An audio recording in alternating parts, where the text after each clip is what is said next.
캄캄한 밤바다를 항해하는데 가장 필요한 것은 등대의 불빛입니다. 안전하게 항해할 수 있도록 도와주기 때문이죠. 세상적인 욕심으로 깜깜해진 곳에서 빛된 자의 삶을 산 사람이 영국의 양심이라고 불리는 윌리엄 윌버포스입니다. 그런 간섭계가 노예무역 폐지를 위해 56년 동안을 헌신했습니다. 정적들이 근총으로 생명을 위협했습니다. 그렇지만 끝까지 포기하지 않았습니다. 시간이 지나면서 영국의 수많은 목사들과 평신도 지도자들이 그의 뜻에 동참했습니다. 그가 죽기 사흘 전에 노예세대 폐지법이 의회에서 통과되었습니다. 그는 나로 하여금 영국이 노예 제도를 통해 얻는 2천만 스털링은 그냥 그 당시에 영국의 예산의 3분의 1 정도가 됐다고 합니다. 어마어마한 돈이죠. 그 2천만 스털링의 돈을 포기하는 날을 목도하고 죽게 하시니 하나님께 감사할 뿐입니다 하고 그렇게 눈을 감고 웨스트민스터 사원에 안장되었습니다. 그는 끝까지 물러서지 않았고 원리 원칙을 철저하게 지켰고 어둠을 향해서도 꾸준하게 빛을 비춘 것입니다. 그의 헌신적인 노력으로 영국 의회 의원의 3분의 1이 복음주의 그리스도인으로 바뀌었다고 합니다. 관습도 개혁되었죠. 우리 신앙생활도 성도의 빛된 삶을 살기 위해 최선을 다하시기를 예수님의 이름으로 축복합니다. 그렇다면 예수님께서 등불을 등경 위에 두라고 하신 이유가 무엇일까? 오늘 본문 예수님은 등불을 켜서 말 아래 감추지 말라고 가르칩니다. 만약 등불을 말 아래에 감추면 금방 꺼져버릴 것입니다. 등경 위에 둬야 할 분명한 이유죠. 등불의 사명은 빛을 비추는 것입니다. 이런 이유로 예수님은 등불을 등경 위에 두어서 계속 비칠 수 있도록 하라는 것입니다. 성도의 사명도 세상을 향하여 계속 빛을 비추는 것입니다. 문제는 그 사명을 감당하는 것이 말처럼 그렇게 쉽지가 않다는 것입니다. 방해하는 세력들이 당연히 핍박할 것이기 때문이죠. 그럼에도 불구하고 성도는 자기의 빛을 끝까지 꾸준히 비춰야 됩니다. 윌버포스는 죽음의 유혹에도 굴복하지 않았고 끝까지 그리스도인의 빛을 비췄습니다. 그 결과는 정직들도 감동해서 기립박수를 보낼 정도로 나타났습니다. 예수님의 가르침은 제자들이 착한 행실로 그리스도인의 빛된 삶을 살아야 된다는 것입니다. 그러나 오늘날 현실은 그렇지 못하죠. 안타깝게도 세상의 빛이라는 그리스도인들이 빛을 감춰버렸습니다. 거대한 세상의 블랙홀에 빛을 다 빼앗겨버리고 말았습니다. 그런데도 그런 사실조차도 깨닫지 못합니다. 어둠이 활기를 칠 수밖에 없는 이유죠. 세상은 점점 더 어두워져 갑니다. 예수님은 우리에게 어두워진 세상에 빛이 되라고 요구하십니다. 그런데도 많은 그리스도인들이 그렇게 살려고 하지 않습니다. 왜 그럴까요? 그 이유는 각자의 처한 형편에 따라서 가지각색일 것입니다. 여러 이유들 중에서 가장 큰 이유는 세상과 어울릴 수가 없다는 것일 것입니다. 우리는 예수님의 가르침을 통해서 그 사실을 찾아볼 수 있습니다. 요한복음 7장 7절 말씀 보면 세상이 너희를 미워하지 아니하되 나를 미워하나니 이는 왜냐하면 내가 세상의 일을 악하다고 정언했기 때문이다 하고 그렇게 알려줍니다. 예수님께서 세상 사람들이 악행을 드러냈기 때문에 미움을 받았다는 것입니다. 참 빛으로 오신 예수님을 어둠의 거부한 이유도 바로 여기에 있습니다. 어떻게 빛이 오는데 어둠이 거부할 수 있을까요?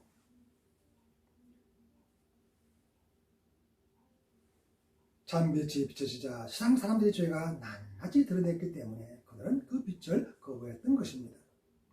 마찬가지 이유로 성도도 세상 사람들의 잘못을 지적하면 미움을 받고 핍박을 당할 수밖에 없습니다. 그들과는 더 이상 어울 수도 없는 거죠. 그렇더라도 성도는 세상 사람들의 잘못을 지적하고 그리스도인의 빛을 비춰야 됩니다. 구더기 못 써서 잘못 당한 자는 그런 속담이 있습니다. 핍박을 감내하면서도 빛을 비춰야 되는 이유가 바로 이것입니다. 예수님 때와 마찬가지로 오늘날도 똑같은 현상이 벌어지고 있습니다. 그리스도인들이 세상에서 빛의 역할을 감당하려면 세상과 부딪힐 수밖에 없습니다. 이런 이유로 부딪히기를 거부합니다. 세상으로부터 미움을 받는 것이 두렵기 때문이죠. 그래서 빛의 역할을 포기해버립니다. 긁어서 부스럼을 만들 필요가 없다는 것입니다. 또 나아가 세상과 서로 침범하지 않기로 적당히 타협을 합니다. 서로 영역을 침범하지 말자는 거죠. 성도라고 불리는 많은 사람들이 빛을 말 속에 감추고 세상에 묻혀서 살아가는 것이 오늘날의 모습입니다. 문제는 빛을 말 아래에 감추고 살아가면 얼마 지나지 않아 그 불이 꺼져버린다는 것입니다. 그러므로 불을 켜서 말 아래에 감추는 것은 절대 건물입니다. 안일하게 자기의 빛만 보존하겠다는 생각은 결국 그 불씨마저도 꺼지게 만드는 것입니다. 세상의 빛을 싫어하는 이유를 성경은 요한복음 3장 19절에서 21절 말씀을 통해서 알려줍니다. 그 정죄는 이것이니 곧 빛이 세상에 왔으되 사람들이 자기 행위가 악함으로 빛보다 어둠을 더 사랑한 것이니라. 악을 행하는 자마다 빛을 미워하여 빛으로 오지 아니하나니 이는 그 행위가 드러날까 하며 진리를 따르는 자는 빛으로 오나니 이는 그 행위가 하나님 앞에서 행한 것임을 나타내려 함이라고 그렇게 알려주죠. 그러나 앞에서도 언급했던 것처럼 세상이 아무리 빛을 미워하고 거부하더라도 빛은 계속 비춰져야 됩니다. 왜냐하면 예수님께서 빛을 오신 목적이 생명의 빛을 얻게 하시려는 것이기 때문입니다. 예수님은 참빛으로 이 세상에 오셨습니다. 세상의 빛으로 오신 예수님은 요한복음 8장 12절에서 나는 세상의 빛이라고 그렇게 얘기합니다. 그러면서 나를 따르는 자는 어둠에 다니지 아니하고 생명의 빛을 얻을 것이라고 그렇게 가르쳤습니다. 이것은 세상의 빛으로 오신 예수님께서 자기를 믿고 따르는 사람들을 어둠에서 살지 않도록 보호하신다는 말입니다. 더 나아가 예수님의 빛으로 세상에 오신 목적이 심판이 아니라 구원이라고 강조합니다. 예수님은 세상의 모든 사람들이 구원받기를 원하십니다. 한 영혼도 심판받지 않도록 십자가도 기꺼이 짊어지셨습니다. 베드로도 그 사실을 지적하고 있죠. 하나님께서 예수님을 다시 이 땅에 보내시는 그 재림의 시기를 미루고 계시는 이유가 뭐냐? 그것은 아무도 멸망하지 않기를 기대하기 때문이라고 베드로후서 3장 9절은 그렇게 알려줍니다. 예수님의 제자된 우리가 세상이 강하게 거부하더라도 빛을 비춰야 되는 이유가 여기에 있습니다. 이것이 정인의 삶입니다. 시인은 궁창의 확실한 정인인 달이라고 시편 89편 37절은 노래합니다. 빛이 있다는 확실한 증거가 달이라는 것이죠. 달이 태양의 빛을 반사하여 지구에 비춰주기 때문입니다. 달은 누가 거부하거나 싫어하거나 아랑곳하지 않고 그냥 묵묵히 자기 임무만 충실하게 감당합니다. 이것이 자연의 법칙입니다. 중요한 사실은 우리가 태양의 빛보다도 더 찬란한 주님의 빛을 받았다는 것입니다. 그러므로 세상 사람들이 격렬하게 방해하더라도 묵묵히 빛을 비춰야 되는 것입니다. 다시 말하면 삶 속에서 그리스도의 빛을 반사해야 된다는 것입니다. 우리가 빛이 되었기 때문입니다. 성경은 성도가 빛이라는 사실을 에베소서 5장 8절에서 알려줍니다. 너희가 전에는 어둠이더니 이제는 주 안에서 빛이라. 빛의 자녀들처럼 행하라는 것입니다. 성도는 삶으로 선한 행실의 본을 보이고 빛도 비춰야 된다는 말입니다. 앞에서 소개했던 윌버포스처럼 행하라는 것입니다. 영국 이해와 정부 지도자들은 재물의 욕심 때문에 그리스도인을 거부함으로써 죄악의 늪에 빠져버리고 말았습니다.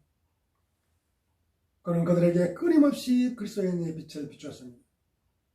그 결과 노예무역으로 얻을 수 있는 막대한 재물을 포기하도록 만들었습니다. 빛이 어둠을 물리치고 승리한 것입니다. 우리도 세상을 향하여 묵묵히 빛을 비춰야 됩니다. 이것이 빛의 자녀된 우리가 감당해야 할 분명한 의무입니다. 남은 생애가 빛의 사명을 충실히 감당하고 승리하시기를 예수님의 이름으로 축복합니다. 빛이 비춰지면 어떤 현상들이 나타날까요? 깜깜할 때는 잘 보이지 않던 것들도 빛이 비춰지면 다시 보이기 시작합니다. 성경도 빛이 비춰지면 길을 잃지 않는다고 가르칩니다. 그 사실을 시인은 시편 119편 105편에서 주의 말씀은 내 발의 등이요 내 길의 빛입니다 고 그렇게 노래합니다. 말씀의 등불이 캄캄한 밤길을 가는데도 더 이상 우왕좌왕할 필요가 없도록 만든다는 것입니다. 정확하게 목적지까지 도착할 수 있는 것입니다. 이런 이유로 시인은 인생길의 나침반 역할을 하는 것이 말씀의 등불이라고 노래합니다. 그뿐만 아니라 말씀의 빛이 비춰지면 구원의 은혜도 더듬게 됩니다. 시편 31편 16절 말씀에서 시인은 주의 얼굴을 주의 종에게 비추시고 주의 사랑하심으로 나를 구원하소서라고 간구합니다. 주의 얼굴 빛을 비춰달라고 계속해서 간구하는 이유죠. 주의 빛이 비춰지면 땅을 얻게 되고 구원의 은혜도 더듬는다고 시편 43편 3절도 알려줍니다. 시편에는 이런 내용들이 수없이 많습니다. 143편 7절에도 주의 얼굴을 내게서 숨기지 말아달라고 예언하는 시인의 모습을 보게 됩니다. 성경은 빛이 비춰졌을 때에 재물의 복만 아니라 은혜와 평강의 복도 함께 주신다고 가르칩니다. 구약의 축도라고 할 수 있는 민수기 6장 25절 26절 말씀 보면 여호와는 그의 얼굴을 내게 비추사 은혜 베푸시기를 원하니 여호와는 그 얼굴을 내게 향하여 드사 평강 주시기를 원하노라. 이렇게 기록합니다. 이것은 아무리 힘들고 어려워도 주님의 평강이 임하면 어려움과 고난을 넉넉하게 이길 수 있다는 말입니다. 샬롬. 그 샬롬은 고난 중에 임하는 하느님의 평안이기 때문입니다. 사도 바울이 자기가 다른 사람들보다도 더 많은 어려움과 고난을 겪었지만 그것이 도리어 하나님의 은혜였다고, 나의 나된 것은 하나님의 은혜였다고 고백하는 고린도전서 15장 10절 말씀도 그 사실을 알 수가 있는 거죠. 이런 이유들 때문에 예수님은 부활하신 후 제일 먼저 제자들에게 너희들에게 평강이 있을지어다 하고 그렇게 요한복음 10장 19절과 21절에서 두 번씩이나 그렇게 하십니다.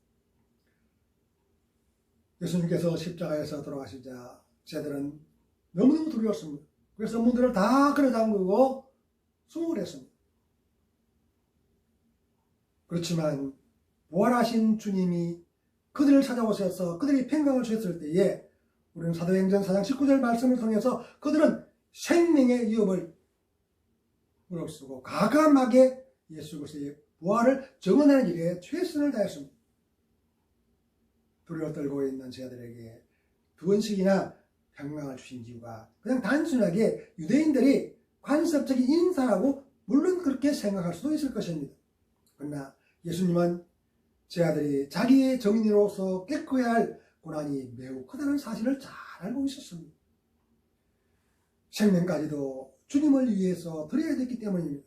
만약 그런 주님의 평강이 없었다면 그 사역을 어떻게 감당할 수가 있었겠습니까? 중요한 사실은 그 큰 어려움을 이길 수 있는 방법이 주님의 평강으로 충만해져야 된다는 것입니다. 부활하신 예수님께서 왜 제일 먼저 평강의 은혜를 주셨는지는 분명합니다. 처음 그 자리에 없었던 도마에게도 제일 먼저 평강을 주셨습니다. 삶의 여정에서 만나게 되는 고난과 환난도 주님의 얼굴빛으로 인한 은혜와 평강으로 넉넉하게 이길 수 있을 것입니다. 환난 당할 땅에도 더 이상 두려워하거나 염려할 필요가 없는 이유입니다. 왜냐하면 10편 18편 2절 있는 말씀처럼 하나님이 우리의 보호자가 되시고 피난처가 되시고 방패가 되시고 산성이 되기 때문입니다. 시인들은 주님의 얼굴빛을 비춰달라고 그렇게 계속해서 강구합니다. 사편 6편 하반절에서 7절에 있는 말씀을 보면 여호와여 주의 얼굴을 들어 우리에게 비추소서. 주께서 내 마음에 두신 기쁨은 그들의 곡식과 새 포도주의 풍성할 때보다 더하니이다. 내가 편안히 눕고 자기도 하리니 나를 안전히 살게 하시는 이는 오직 여호와십니다 하고 그렇게 고백합니다. 성경의 기록자들은 주님께서 비추는 빛의 위력이 얼마나 위대한지를 너무나 잘 알았기 때문입니다. 이런 이유로 계속해서 강구합니다. 하나님의 얼굴빛이 비춰지면 구원의 은혜가 임하고 더 나아가 세상에서의 삶도 풍성해지기 때문입니다. 물론 풍성해진다는 것이 세상적인 의미는 아니죠. 가진 재물이나 권세와 명예가 없어도 누릴 수 있는 그런 풍성함입니다. 우리는 그 사실을 빌립보서 4장 11절에 있는 바울이 내가 일체의 비결을 배웠다 하는 그 말씀을 통해서 찾아볼 수 있습니다. 어려울 때나 풍족할 때나 비천할 때나 권세를 가졌을 때나 어떤 경우에도 자족할 수 있는 그 비결을 내가 배웠다. 그것이 하나님께서 나에게 주신 능력이라고 그렇게 고백하는 거죠. 신앙생활의 모든 여정이 하나님의 얼굴빛에 비춰지고 평강의 은혜로 풍성해질 수 있기를 예수님의 이름으로 축복합니다. 빛을 비추는 그리스도의 모습을 한번 살펴보려고 합니다. 빛은 성장하게 하고 열매도 맺게 합니다. 만약 빛이 비춰지지 않는다면 생물도 제대로 성장할 수는 없을 것입니다. 신앙생활에도 이런 이치가 적용되도록 만들어야 되는 것입니다. 주님으로부터 비춰지는 빛으로 영적인 성장을 이루고 열매도 맺는 것이죠. 더 나아가 세상의 빛을 비춤으로써 선한 영향력을 나타내는 것입니다.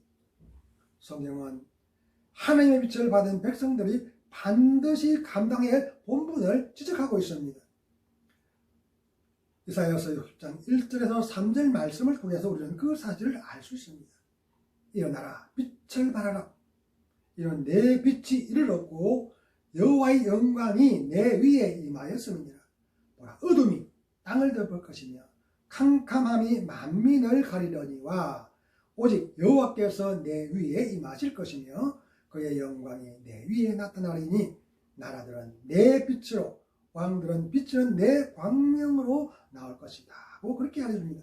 이것은 그리스도인들이 선한 영향력의 빛을 비추면 세상 사람들이 자연스럽게 찾아온다는 것입니다. 성도가 반드시 빛된 삶을 살아야 될 이유입니다. 그리스도인의 향기를 풍기는 빛된 삶은 어떤 것일까요? 그 삶은 대단한 것도 아닙니다. 빌 하이벌즈 목사가 그 방법을 알려줍니다. 그는 아무도 본원이 없을 때 당신은 누구인가인 그런 책을 통해서 인격을 형성하는 8가지 자리를 거론하고 있습니다. 일상의 아주 작은 일들을 실천할 수 있는 사람이 용기 있는 사람이라는 것입니다. 무슨 말이냐면 보는 사람이 없어도 성도로서의 본분을 잃지 않는 그런 삶이 그리스도인의 인격이라는 것입니다. 예수님은 우리에게 이런 삶을 요구하십니다. 산상수훈의 가르침처럼 내가 먼저 양보하고 손해를 감수하는 쪽을 택하라는 것입니다. 세상 논리는 아주 멍청한 짓이죠. 그러나 이런 행동들이 상대방으로 하여금 마음을 돌이키게 만듭니다. 더 나아가 더 이상 손가락질을 하지 않고 발길질도 하지 않습니다. 왜 그럴까요? 내가 손해를 차지했다는 것은 자기에게는 이익이기 때문이죠. 이런 삶의 자세가 그리스도의 향기를 풍겨냅니다. 향기가 풍겨지면 월과 나비가 찾아오는 것처럼 복음도 자연스럽게 전해지는 것입니다. 성경의 가르침은 영적인 예배를 드리라는 것입니다. 죽은 제물로 드리는 제사가 아니라 산제물의 예배를 드리라는 것이 로마서 12장 1절 말씀의 가르침입니다. 이것은 삶 자체를 예배로 만들라는 말입니다. 그렇게 빛을 비추면 완강하게 거부하는 장애물들이 반드시 나타날 것입니다. 그렇더라도 끝까지 빛을 비추는 열정이 필요합니다. 촛불 집회처럼 하나의 촛불은 아주 소라합니다. 그러나 그 작은 촛불들이 수천, 수만 개를 모여지면 큰 빛이 되죠. 백혈병으로 시한부 삶을 살았던 소년의 이야기도 그 사실을 알려줍니다. 2008년 11월 21일 하나님의 품에 안긴 11살의 미국 소년 브랜든 포스터의 신화입니다. 그 소년의 마지막 소원은 굶주린 노숙자에게 먹을 것을 나눠주자는 것이었습니다. 그 소년은 2007년 여름에 의사로부터 생명이 얼마 남지 않았다고 하는 시한부 인생의 통보를 받았습니다. 계속해서 통원 치료를 하러 병원을 다녔습니다. 병원을 가는 길에 초췌한 노숙자들을 보게 된 것입니다. 그때 이 소년은 무언가 이들에게 좀 나눠줘야겠다는 그런 생각이 들었습니다. 문제는 이 소년의 병세가 계속 악화되어서 전면에 직접 나설 수가 없었다는 것입니다. 다행히 소년의 마지막 소원 이야기가 이웃들에게 전해졌습니다. 그러자 이웃들이 발벗고 나서기 시작했습니다. 캘리포니아의 지역 방송인 코모TV에서 그 이야기가 방송되었습니다. 방송을 시청하고 감동받은 어른들이 앞다투어 노숙자 돕기 운동에 참여했습니다. 이들은 음식 포장지에 브랜든 사랑해 라는 그런 문구를 적어 놓았습니다. 브랜든에서 시작된 노숙자 돕기 운동이 애틋한 사연과 함께 들불처럼 확산되자 전국적인 방송들도 그 소년과의 인터뷰를 미국 전역에 내보냈습니다. 소년이 2008년 11월 21일 날 소천했는데 그 이후 며칠 지난 26일에 그의 고향인 그 푸드뱅크에 2,500여 명의 사람들이 음식들을 싸들고 몰려들어 장사를 이뤘습니다.